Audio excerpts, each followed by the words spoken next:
আরে ভাই, এত স্ট্রেস কেন নিচ্ছিস?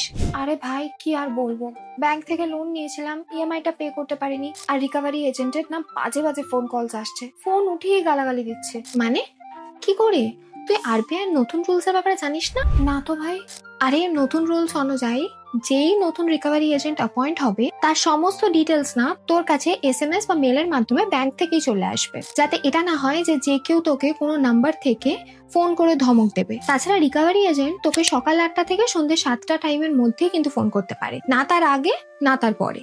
আর যাই কল করুক বা মেসেজ করুক না কেন, সেটা কিন্তু রেকর্ড হবে। তাছাড়াও যদি কোনো রিকভারি এজেন্ট তোকে ভিজিট করে, তাহলে তার কাছে তার আইডি কার্ড, রিকভারি নোটিস আর ব্যাংক থেকে অথরাইজেশন লেটার থাকতে হবে।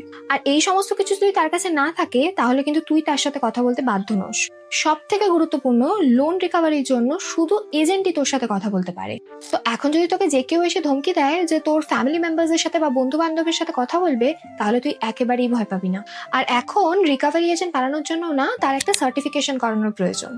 এমন নয় যে যে কেউ এসে একটা এজেন্ট হয়ে যেতে পারবে। ভাই থ্যাঙ্কস, এখনই আমি এই ভিডিওটা সবার সাথে শেয়ার করছি, অনেকেরই কাজে আসবে।